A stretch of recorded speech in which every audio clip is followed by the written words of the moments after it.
Hello, this is Chris from Deus Ex Machina, and I'm with. Dave from Rampant Wolf Games.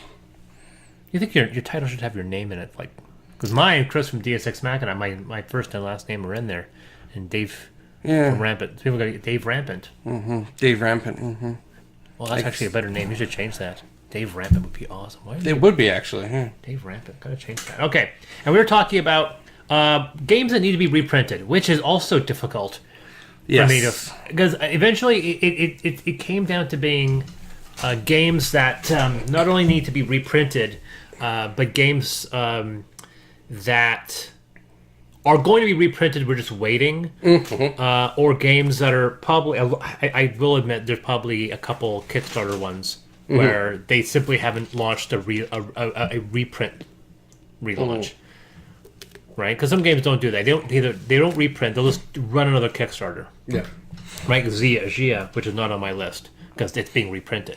Right, because Gia would have been on my list because of the expansion which you have over there, Embers of a Forsaken Star, would have been on my list. Except that just got relaunched in Kickstarter, and I should be getting it hopefully this year.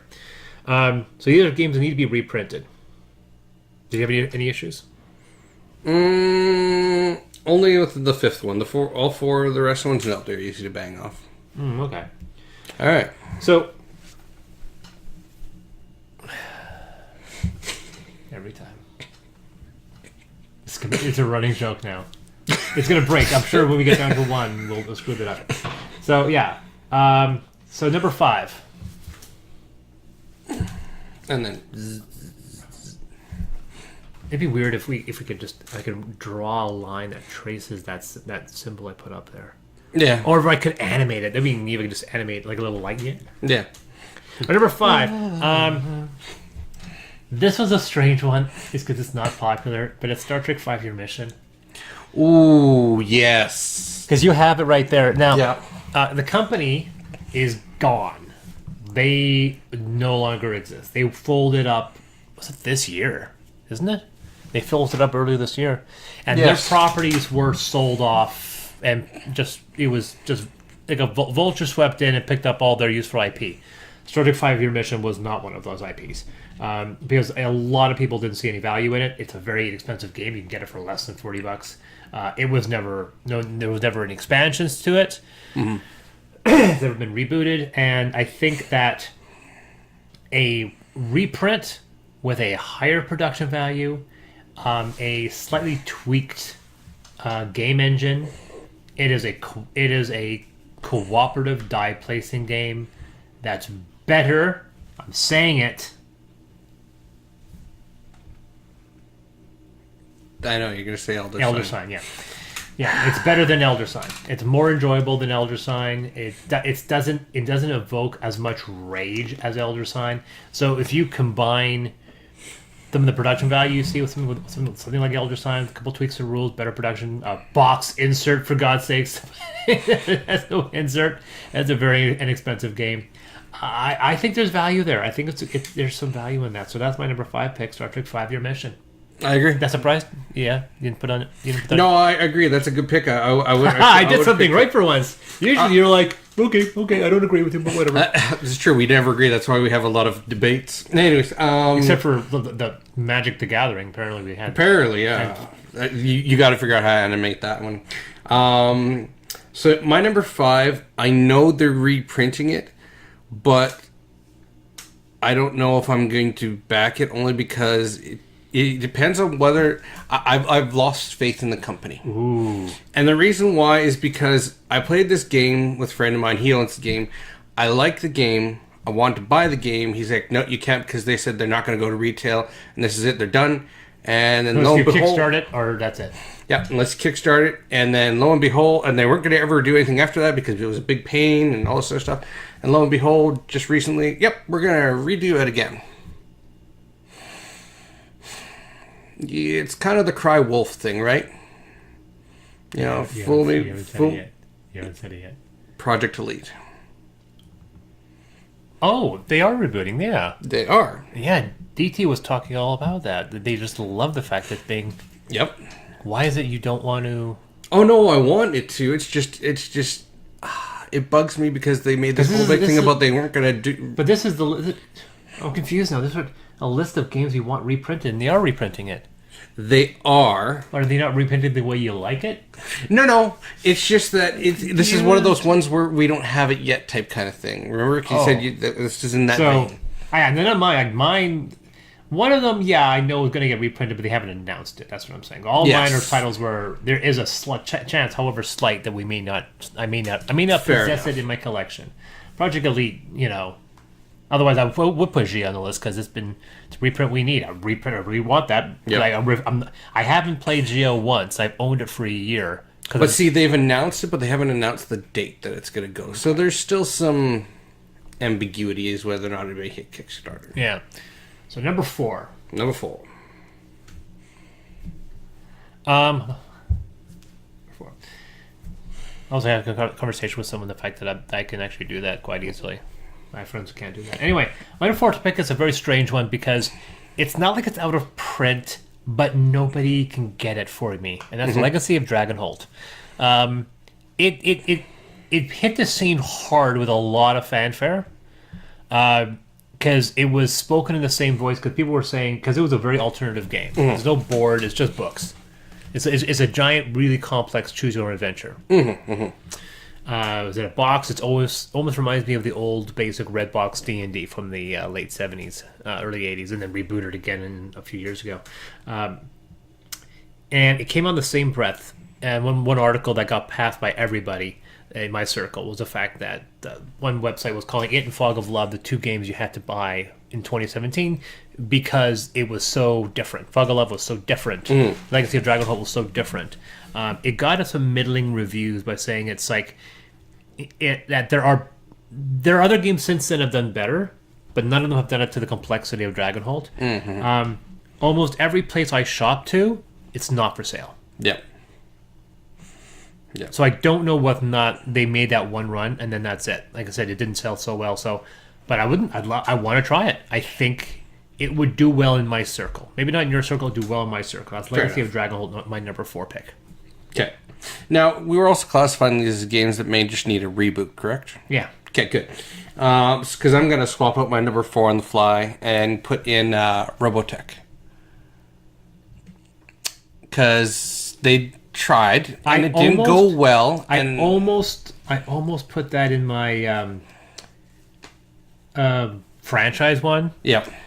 Because we had this fantastic potential of this great tabletop game that just imploded like a collapsing star. Yeah. And then we have now 3 games coming up by another company, and all of them look like ass. Yeah, what's Robotech Masters of Arms or something? The Master of Arms looks horrible. Yep. And it's only $15. Yeah, like these guys, I think the wrong people bought that franchise. Oh yeah, totally. I agree, 100%. Yeah. But what game do we need to reprint then? I want the miniatures. You want that game? I want that game. Yeah. I want the miniatures combat. I have a friend that actually has a prototype of that. Yes. He's one of the few people who actually has that game. Yeah. And it's depressing that that exists. But yeah, it would be... I'm sure the game worked because the people did at least knew how to make it. I think somebody should have swept in with the money and said, I'm buying everything and the IP. You don't get to touch it. We're going to release it our way. And I think there could have been something there. It's a damn shame. Travesty what happened with that franchise. And to the people involved. That one guy who was working on it that almost had a nervous breakdown. Yeah. Not Simbita. I don't have much sympathy for Simbita, but... Yeah. So that was my number 4. Number 3. Number 3 now. This is another game that's also a really difficult game to find. I'm sure it'll get reprinted, but there's a caveat, and that's Roombound. It did get reprinted. Well, it's been reprinted. This is the 2nd edition, which is also not an easy game to find. But really? There is also another... There's an expansion to Roombound, which makes it completely cooperative. That came out for 2nd edition. And that game I cannot find anywhere. And because of how cooperative is so popular in my circle, I think that I would not pick up Roombound until I can get that cooperative. Unbreakable Bonds, I think it's called. Where it turns that game into being cooperative. Because it looks like a cooperative game, the base, except it's got competitive elements. And then they added a fully cooperative mode called Unbreakable Bonds or something. And there's one of the 5 websites I shop, one of them has a copy of Core Roombound 2nd Edition. But none of them have a copy of the cooperative expansion. So that was mine. It was Roombound, because I think actually Roombound 2nd Edition is still out of print. I think it's out of print. It's possible, yeah. Because if it is in print, I should be able to get it easily, and I can't. So I think Roombound is technically out of print, even though it's in 2nd Edition. Yeah, and that's FFG, isn't it? Yeah, I have to double check, but yeah, I think you're right. Yeah, so that's why the number 3 is Roombound, because it's a cool fantasy game. It looks like a cool fantasy game. It got some positive press. The production quality looks good. Fantasy Flight is a bit hit and miss for me, but I enjoy their dedication. So that was my number 3, Roombound. Okay. So my number 3 is going to be Hero Quest. So we're talking 30 years old.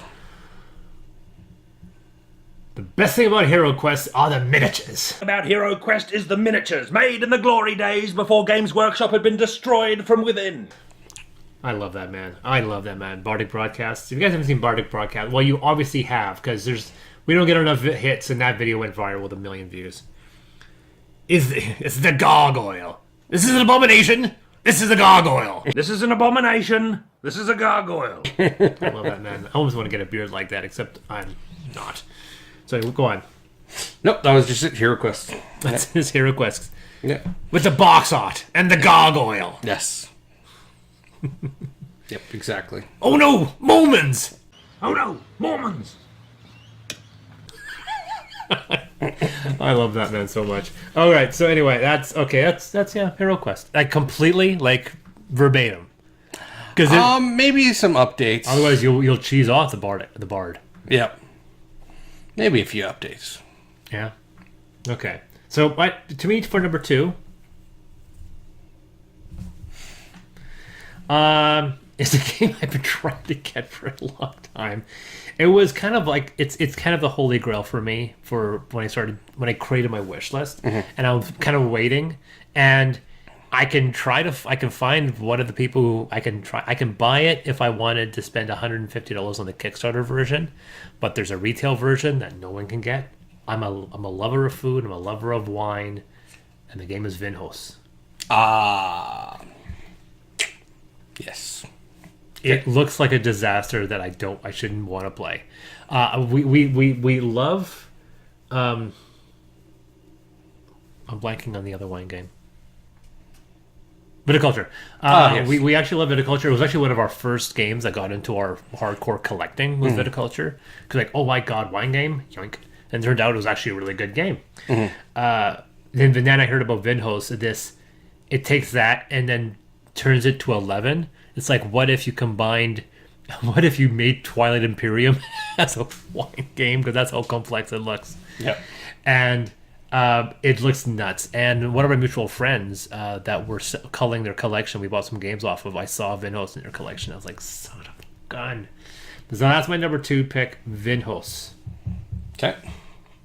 So my number 2 pick, I just swapped it in because I just realized it was better than my number 2 pick. Wow. That swap out that quickly, huh? It was. Tim, I'm writing mine in 10 MF right there. Because I stick with my guns. Yep. Might as well just put a white out on it. Yeah, white out on the screen. Anyways, and that is Leviathans.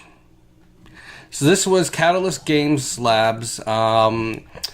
It is Airships Steampunk. Oh. Yeah, steampunk airships. Oh, yeah, Reaching. Yeah. What a novel concept. This is a steampunk board game. You don't say. How novel. Jeez. I will subscribe to your newsletter. Tell me about your new steampunk game. Sorry. We make a list of genres that need to stop making games for. Steampunk was one of the number 1. But this one was good. But this one was good. It actually had the point where you had like the different elevations, clouds, and like actually it was very detailed. And What ended up happening was the company, whoever created the molds for their company, ended up not letting them have them. And so when they're finished, they couldn't afford Simple. to remake the molds. Small hurdle. Yeah, just a small. So they actually went bankrupt. Oh, poor guys. Yeah, That's so depressing. it is because they had like more fleets planned out and everything. Because right now you just have the French and the British fleets. That's too bad. Yeah, That's too bad. That's depressing. I really don't like it when corporate backhandling screws a company like that. That's depressing. it is. So, okay, that was number one. Number one.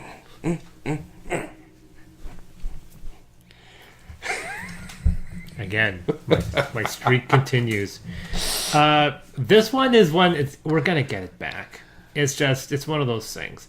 I was actually surfing through the Kickstarter games that I missed out on before I got heavy into Kickstarter. And then, oddly enough, recently starting to regret it now because the last 2 or 3 Kickstarters I've gotten have been kind of not very good. But there were a couple I kind of wish I did get into. I mean, I didn't get into Gloomhaven, but I bought Gloomhaven.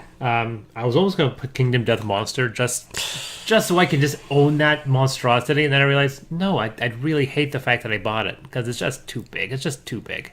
Well, yeah, all in is $1,300. Yeah, that's just nuts. It hurts to say it, Yeah. but I'll say it again. But there was one $1,300. game I really don't know why I didn't pay into. I should have. And that was Seventh Continent. That's the kind of game I think I probably would have gotten into. It's huge, it's massive, it's cooperative, it's not miniature based. It's on the way. I bought it. Where is it? It's on the way. I know. People are still waiting for the Seventh Continent still. Which is funny too, because I think Tom's had it since like Christmas. Yeah, there was a print issue, so they had to redo a whole bunch of stuff. Yeah. And so it could be a very long time before they relaunch that Kickstarter, considering they still haven't delivered the main set yet. Well, this is the second printing of it. Yeah, and there'll be a third. I'm confident, considering how successful their last Kickstarter did, that they will be doing another one, and I'll make sure I'll back it. But for now, it's a reprint that I want, and that's Seventh Continent, because I'm really depressed that I missed that one. Fair enough. So I won't lord it over you that I have it when I get it. Well, I'll be invited. That's right. So my number one. I better be. My number one is Heroescape. And we'll never see it. This is a Heroescape right here. Look at that. That's right. Look at that scape. And we'll never see a reprint of it because, again, it's another Hasbro nightmare. It was a great game. They ended up selling, I think, the IP to Wizards of the Coast. And Wizards of the Coast just... how do I put this delicately? They pretty much crapped all over the IP. They stuck it into D&D and completely changed how the game worked, and it died shortly thereafter. And then they tried to do Marvel reboot of it, and that didn't work out either. So I don't think I know nearly enough about the game to really make an opinion on that. It's kind of anticlimactic, like I said. I guess I can't debate that because I have a considerable amount of apathy towards that franchise. which one? D&D or Heroescape? Heroescape in general. D&D. If you want to talk about a game that needs too many expansions, I could put D&D, but D&D, I always divorce D&D from tabletop, so which I shouldn't, but... Heroescape was nice because it was basically, it had simple mechanics. You could get, it was a good gateway game for kids because it's just like, okay, these are your dice, you roll, these are your dice, these roll, match up, and away you go. That's who won. So it was very simple to kind of get people pulled into it, and the 3D terrain was awesome. Okay. So that's my top 5 for games need reprint. Star Trek 5-Year Mission. Number 4, Legacy of Dragonhold, even though it's probably still in print. Number 3, Roombound, specifically with it's a cooperative expansion. Number 2, Vinhos. Number 1, Seventh Continent. All right. Number 5 is Project Elite. Number 4, Robotech. Number 3, HeroQuest. Number 2, Leviathans. Yes, Steampunk. And number 1, Heroescape. So I have been Chris. I've been Dave, and remember, the rules are just a suggestion. The best thing about HeroQuest is the box art. The best thing about HeroQuest is the box art.